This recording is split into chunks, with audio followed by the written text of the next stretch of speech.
ऋषभदेव भगवान ने कहा, हे पुत्रों, ये शरीर केवल संसार का भोग भोगने के लिए नहीं मिला। इस शरीर को पाकर के इतना तप कर लो, इतनी साधना कर लो कि उस ब्रह्म सुख को, ब्रह्मानंद को तुम प्राप्त कर लो, इसलिए ये शरीर मिला। लोगों ने पूछा, उस ब्रह्मानंद को पाने के लिए क्या करना पड़ेगा? तपस्या में हमारी प्रवृत्ति कैसे होगी?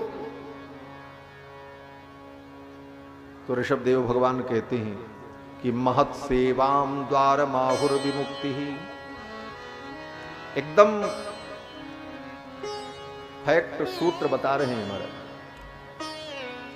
ऋषभदेव भगवान। ज्यादा बहुत दिमाग लगाने की जरूरत है। इस जीवन को पाकर के ब्रह्मानंद को पालो। ब्रह्मानंद को पाने के लिए क्या करें? तो ऋषभदेव भगवान कहते हैं, महत सेवाम द्वार माहुर विमुक्ति। महापुरुषों की सेवा करो। जो संत हैं, महापुरुष हैं, आचार्य हैं, उनके चरणों का आश्रय लो। प्रश्न हुआ, महापुरुष कौन है? तो कहते हैं, महांतस्ते समचित्ताः, जो समदर्शी है, प्रशांताः विमन्यवः सुहृदः साधवो ये। बोले ऐसे महापुरुषों का संग मिल जाएगा जीवन में, तब क्या होगा? तो ऋषभदेव भगवान कहते हैं कि अगर जीवन में तुम्हें महापुरुष मिल गए और उन महापुरुषों ने तुमको अपना मान लिया, उनके अपनत्व को तुमने प्राप्त कर लिया अपने व्यवहार से, अपनी श्रद्धा से, अपनी निष्ठा से, तो बिना प्रयास के ही तुमको मेरे चरणों की प्रीति प्राप्त हो जाए, मेरे चरणों की भक्ति तुम्हें मिल जाएगी।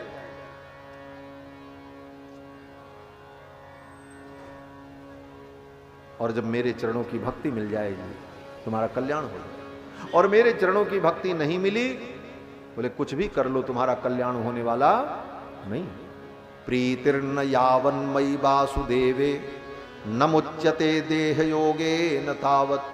जब तक मुझ वासुदेव में तुम्हारी प्रीति नहीं होगी, तब तक तुम संसार के बंधन से मुक्त नहीं होगे। प्रश्न हुआ, ये बंधन क्या है? अब ऋषभदेव भगवान कहते हैं, देखो बंधन क्या है भी समझ लो। ऋषभदेव भगवान कहते हैं, ममता ही बंधन है। एक शब्द में मुक्ति है और एक शब्द में बंधन है। यह शब्द क्या है? गरुड़ पुराण में श्री गरुड़ जी महाराज भी इस बात को कहते हैं। सेम यही बात जो यहां है वो गरुड़ पुराण में है। क्या है? बोले द्वे पदे बंध मोक्षाय। बंधन और मुक्ति के लिए दो पद है। पद माने शब्द। द्वे पदे बंध मोक्षाय। क्या पद है? बोले न ममेति ममेति च। एक पद है न मम और दूसरा पद है मम। ये दो पद, एक बंधन एक मुक्ति। किस प्रकार? तो गरुड़ जी कहते हैं कि ममेति बध्यते जंतुर। ये जीव संसार में माया के बंधन में बंधा क्यों है? बोले मम के कारण, एक शब्द के कारण, बस मम। मम माने मेरा, और इसी ने बांध रखा है सबको। घर किसका? बोले मेरा। बेटा किसका? बोले मेरा। ये चीज किसकी? बोले मेरी। ये मेरा मेरा मेरा, मम मम मम, इस मम ने ही जीव को बांधा। ममेति बध्यते जंतु। और मम का जो भाव है उसी को कहते हैं ममता। मम का जो समूह है उसी का नाम ममता। ममत्व की अनेकता ही ममता है। जैसे जन की अनेकता जनता। जनता किसे कहते हैं? बोले जना नाम समूह। जनों के समूह को जनता। तो मम का जो भाव है उसी का नाम ममता। ये मम मम मम, इसी से हम बंधे। और मुक्ति क्या है? बोले न मम, मेरा नहीं है। न मम, सब कुछ होते हुए भी ये भाव दृढ़ करो हृदय में, न मम, मेरा नहीं है। किसका है? बोले भगवान का है, मेरा नहीं। ये शरीर, बोले न मम, ये भी मेरा नहीं है। किसका है? बोले भगवान का। इसी भाव को गोस्वामी जी कहते हैं कि मैं सेवक समेत सुत नारी, संपत्ति सब रघुपति कहे आही। सब संपत्ति भगवान की, सब कुछ भगवान का।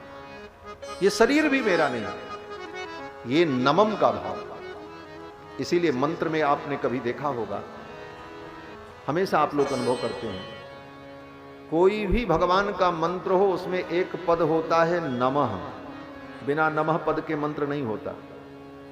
चाहे शंकर जी का मंत्र हो तो नमः शिवाय, पहले नमः रहेगा, शिवाय बाद में आएगा। राम जी का मंत्र होगा तो रामाय नमः, नमः रहेगा। नारायण का मंत्र हो तो नमो नारायण, नमो पहले आएगा। ये नमः पद क्या है? किसी भी मंत्र में एक पद होता है नमः और दूसरा पद होता है उस इष्ट देवता का नाम, और उस नाम में चतुर्थी विभक्ति। इसको समझना बहुत गंभीर बात है। जब रहस्य ग्रंथों को पढ़ेंगे तब ये बातें मिलती हैं।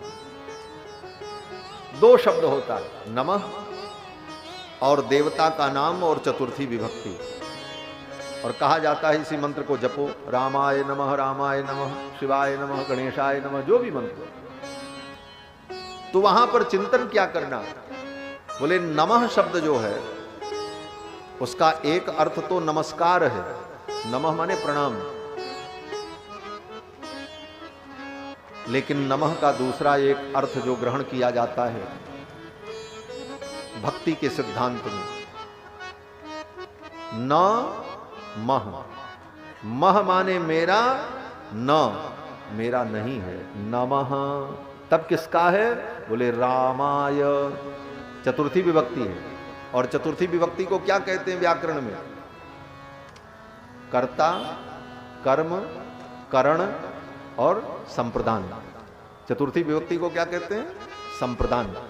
और संप्रदान का मतलब होता सम्यक रूप से प्रदान कर देना। जो कुछ है वो सब भगवान को हमने प्रदान कर दिया। रामाय, कृष्णाय, गोविंदाय, नाम मेरा नहीं।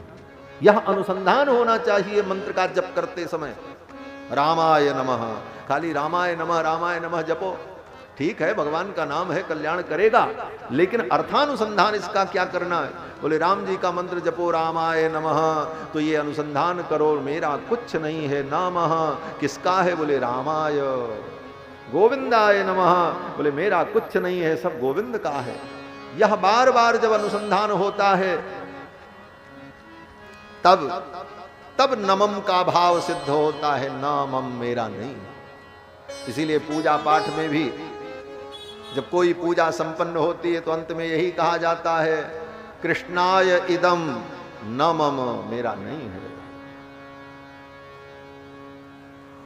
ऋषभदेव भगवान ने कहा यही मुक्ति और बंधन का हेतु। मोह किया, ममता किया, मेरा है, ये मेरा है, ये ममता आई तो बंधन होगा।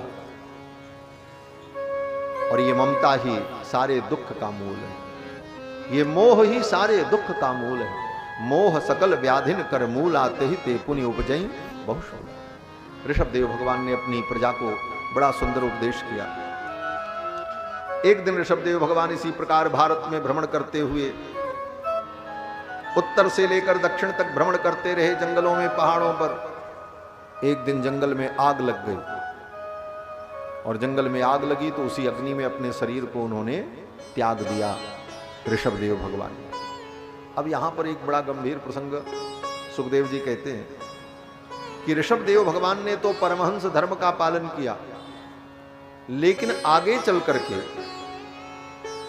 इन्हीं के वंश में सुमति नाम के जो राजा हुए, उन लोगों ने, उनके वंशजों ने ऋषभदेव भगवान की पदवी का अनुवर्तन किया, उनकी नकल की, और नकल करके उन्होंने एक अलग पंथ चलाया। केशो लुंचनादीनी कलिना अधर्म बहुले नाप हृतधियो ब्रह्म ब्राह्मण्य यज्ञ पुरुष लोक विदूषका।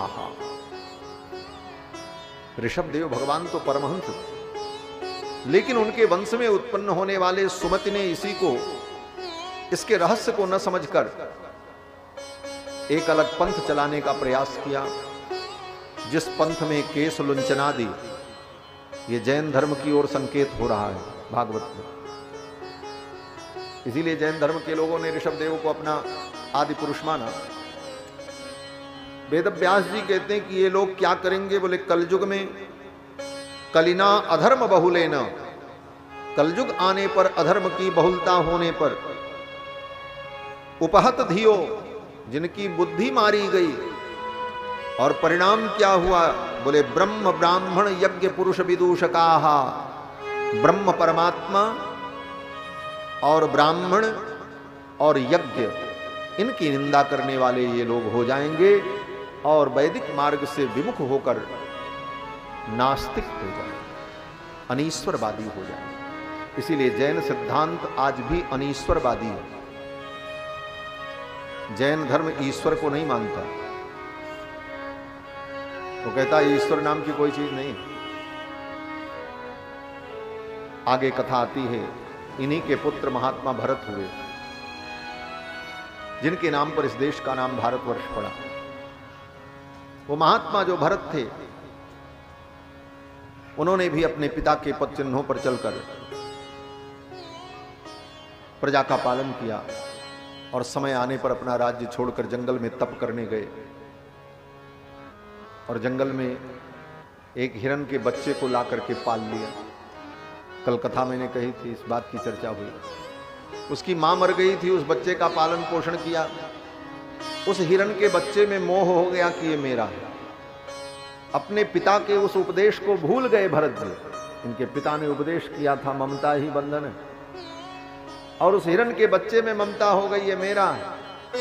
और इतनी ममता कि कहीं जब जाएं तो उसको साथ लेकर के जाए, कंदमूल फल लेने जाना हो तो उसको साथ लेकर के जाए, अगर वो कहीं घास चरने लग जाए तो रुक जाएं, उसकी प्रतीक्षा करें। इतना मोह था। रास्ते में कोई नदी नाला पड़े तो ऋषभदेव भगवान वो भरत जी सोचते छोटा बच्चा है कैसे पार करेगा, उसको अपने कंधे पर बैठा लेते, जैसे बाप अपने बेटे को बैठा।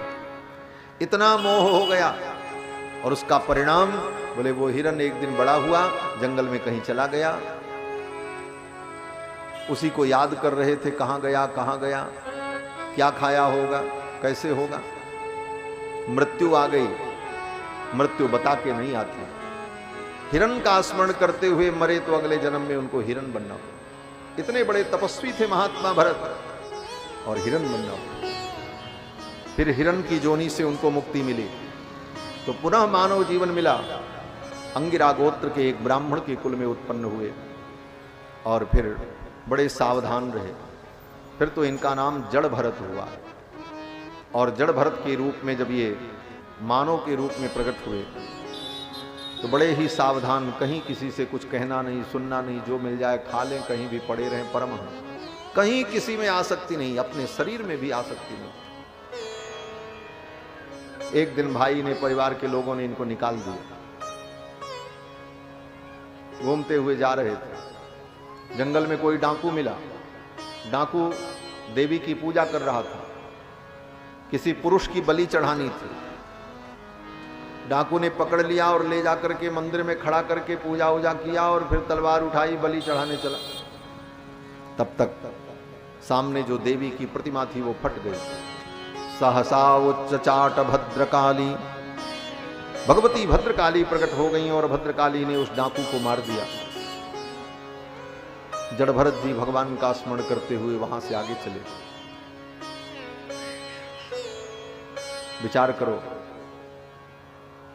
वो डाकू तो देवी को प्रसन्न करने के लिए बलि चढ़ा रहा और कई दिनों से पूजा कर रहा, तो देवी को तो उस डाकू पर प्रसन्न होना चाहिए, लेकिन डाकू पर प्रसन्न न हो करके भरत जी पर प्रसन्न हो गई, जबकि भरत जी ने तो कोई पूजा भी नहीं की। क्यों प्रसन्न हो गई? क्योंकि भरत जी भगवान का भजन कर रहे, भगवत भक्त। जो भगवान का भक्त होगा उस पर सबकी कृपा होती है। जा पर कृपा राम के होई, ता पर कृपा करे सब। आप भगवान की भक्ति में लगे हो, सारे देवता आप पर प्रसन्न रहेंगे, कोई अप्रसन्न नहीं। और अगर कोई अप्रसन्न हो भी तो कुछ बिगाड़ भी नहीं सकता, मैं कहता हूं। और सारे देवता आपके ऊपर प्रसन्न हो जाएं, लेकिन भगवान अगर प्रसन्न नहीं है तो सारे देवता मिल करके भी आपकी रक्षा नहीं कर सकते। यही तो हनुमान जी ने कहा है लंका में। हनुमान जी जब लंका में पहुंचे तो रावण से कहा, रावण अभी समय है, सावधान हो जाओ, राम जी की शरण में आ जाओ, नहीं तो बचोगे नहीं। रावण ने कहा, मैंने इतने देवताओं को पूजा है, ये सब किस दिन काम आएंगे? तो हनुमान जी ने कहा, सुन लो, इंद्रो महेंद्रो सुरनायको वा, इंद्र महेंद्र सुरनायक आ जाएं, ब्रह्मा स्वयंभू चतुराननो वा, ब्रह्मा स्वयंभू चतुरानन आ जाएं,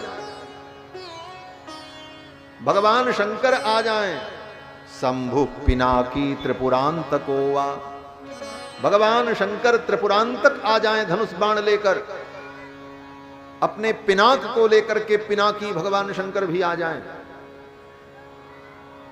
तो स्थातुम न सकता है युधि राघवस्य। रघुनंदन जब अपना धनुष लेकर सारंग पाणी रघुनंदन खड़े होंगे तो ये सब उनके सामने कोई नहीं टिक पाएंगे। रावण क्या समझते हो? तुम उनकी शरण में आ जाओ।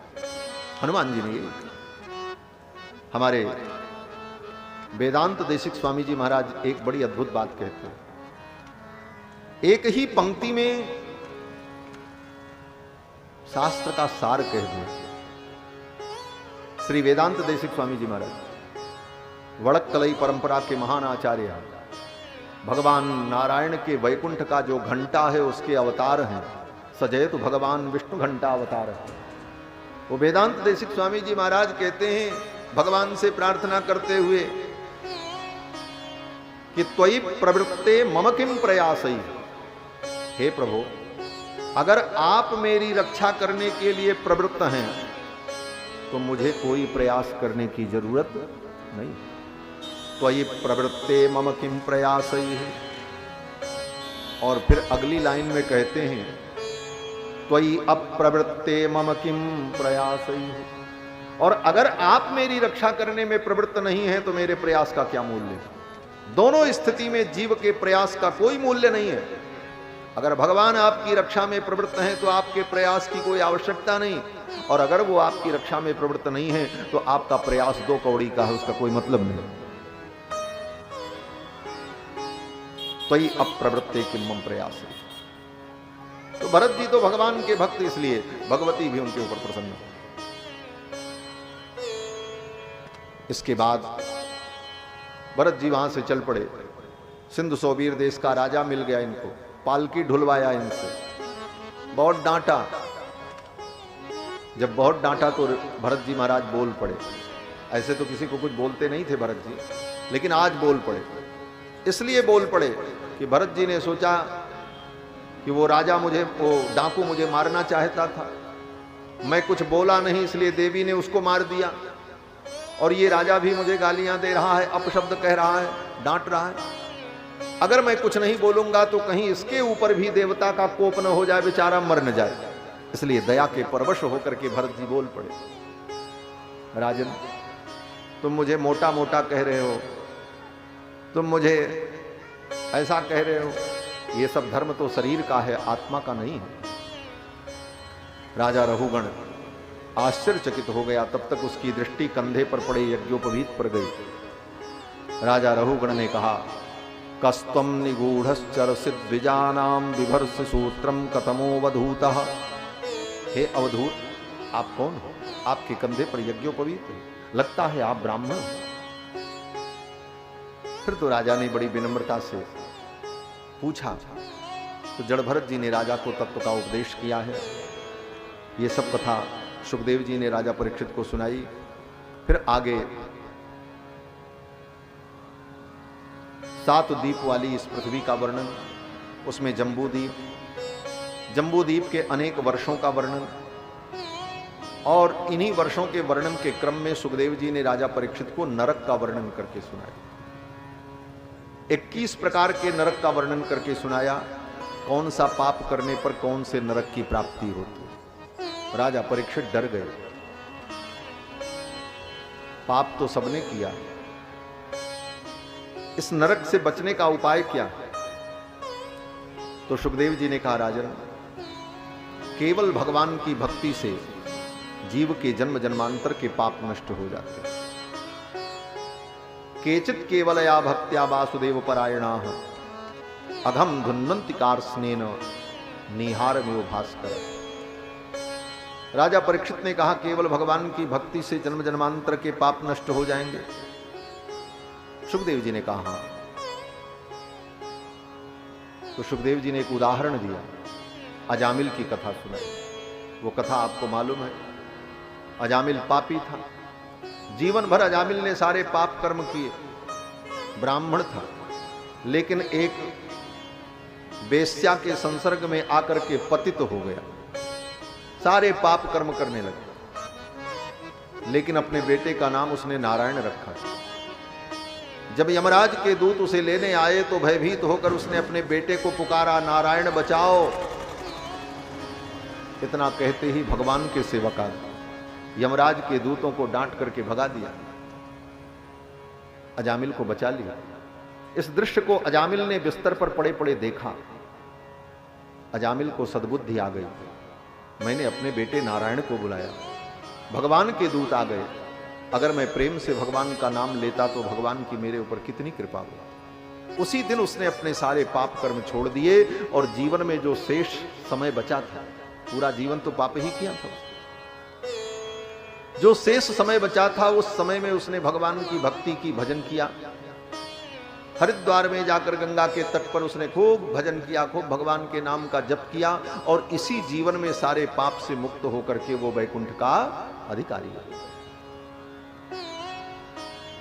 और उधर जमराज के दूत जब जमराज के पास गए तो जमराज ने जब सुना तो जमराज ने अपने दूतों से कहा, देखो आज नोट कर लो, एक नियम बना लो। बोले क्या नियम? जमराज ने अपने दूतों से कहा कि यहां पर उन्हीं प्राणियों को लेकर के आना मेरी जमपुरी में।